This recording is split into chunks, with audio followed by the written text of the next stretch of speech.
Hello, everyone. My name is Julie Katz, and welcome to the Evolutionary Leadership Series, ELS, Module 1, Leadership That Gets Results. First, I want to share my screen with you and make sure that you have all taken a look at Daniel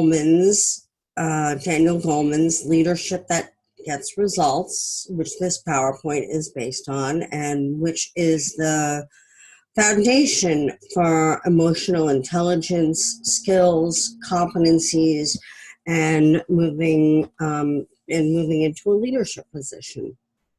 So, as you see, if you have gone through this, there's the summary, the article, an additional reading, and we're going to discuss all of these different styles and the beliefs and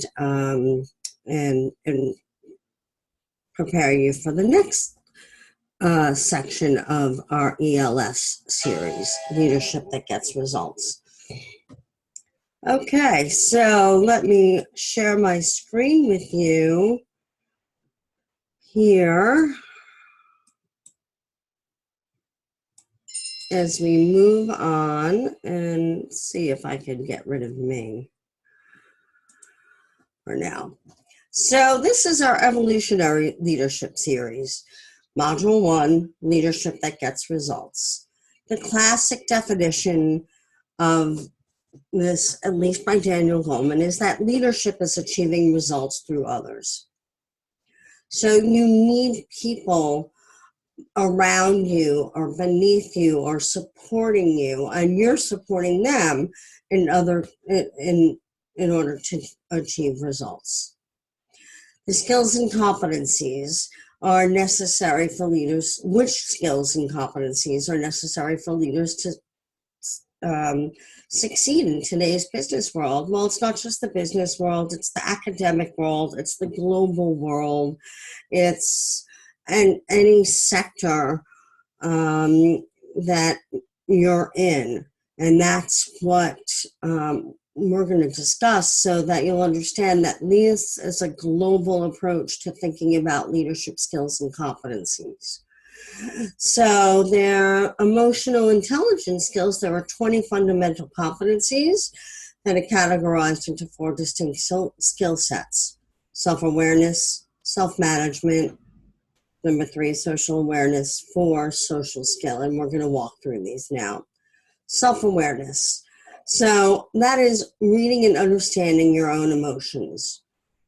Accurate self-assessment is evaluating your strengths and limitations. And self-confidence is a positive sense of self-worth. So that's our self-awareness. Self-management. That's having self-control. Keep disruptive emotions and impulses under control. Be trustworthy. Be consistent in displaying honesty and integrity. That's important in all cultures and in all sectors. And conscientiousness, same as trustworthiness. Manage yourself and your responsibilities, and you'll be trustworthy, and you will exercise self-control. Self-management. Adaptability. So you need to be able to adjust to changing situations and overcome obstacles. Also need achievement orientation. That is the drive to meet your own personal standard of excellence. And initiative, readiness to seize opportunities.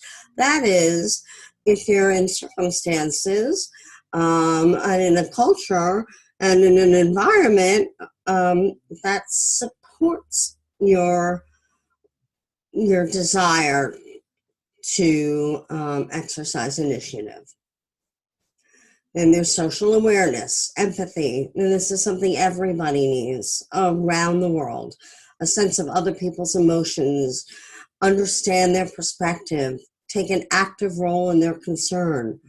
Organizational awareness, read the currents of organizational life, be aware of what's happening around you, and then recognize, meet, and exceed customers' needs. And that holds true for, again, any sector that we're discussing, and certainly any culture. We want to please people.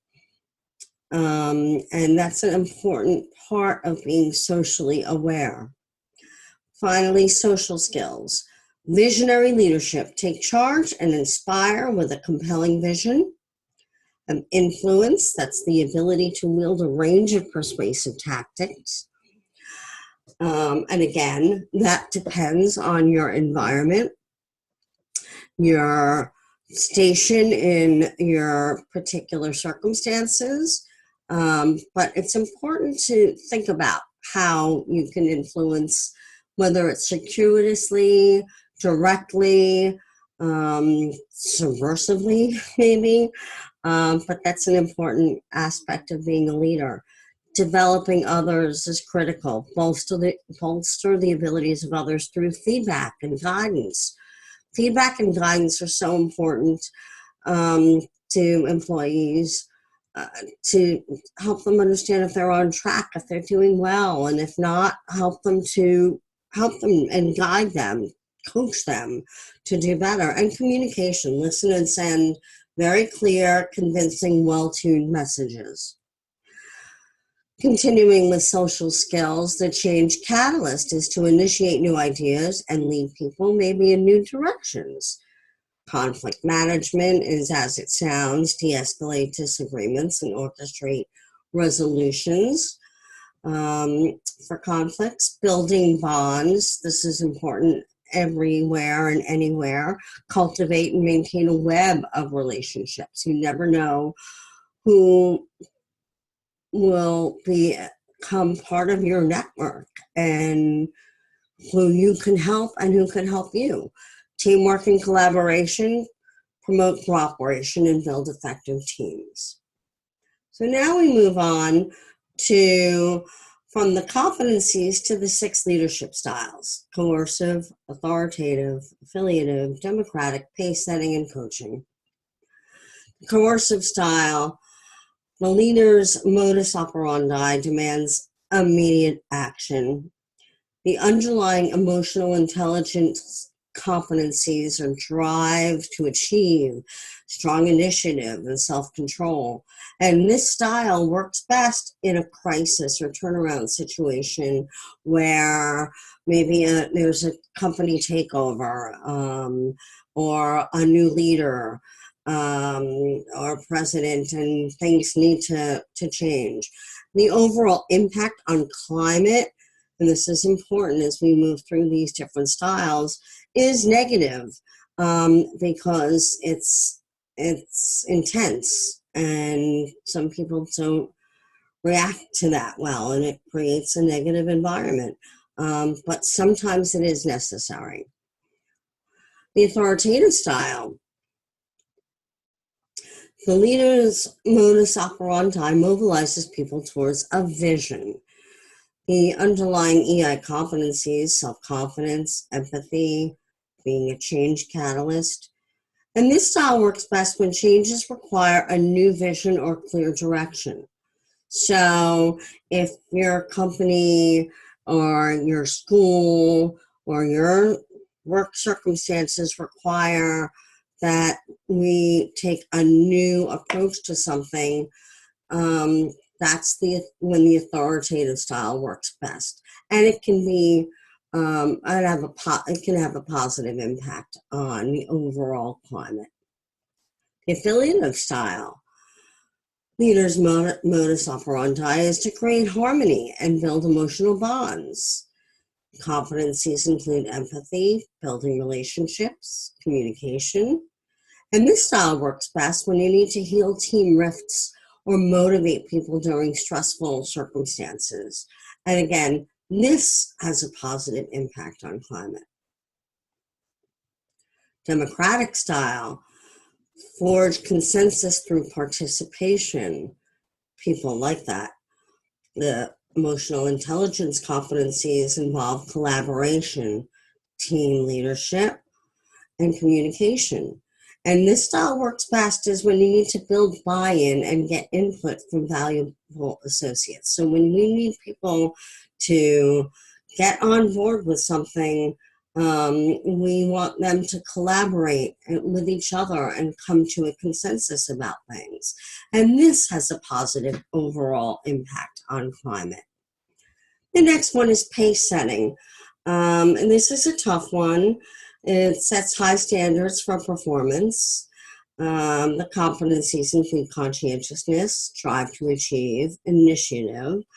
And this works best when we need quick results from a highly motivated, competent team. So it's kind of like in a turnaround situation. When there's a new president, a new leader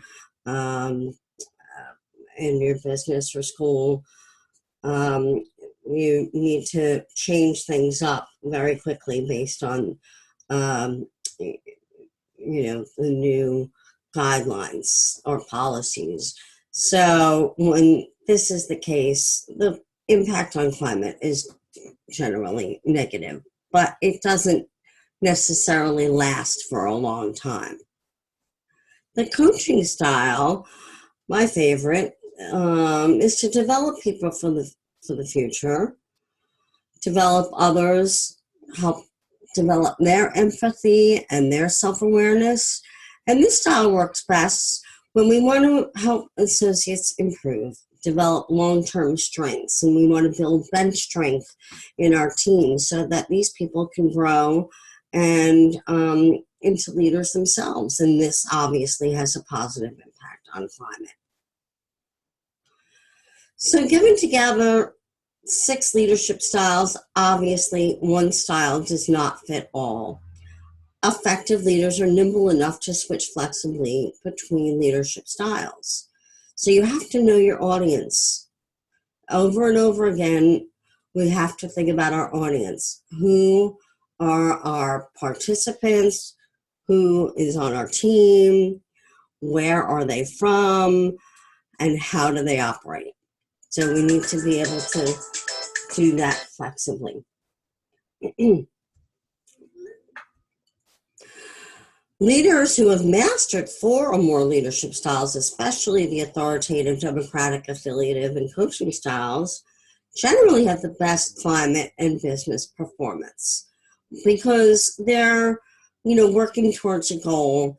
They're working collaboratively. There's engagement among peers, and there's support to grow and do better through coaching.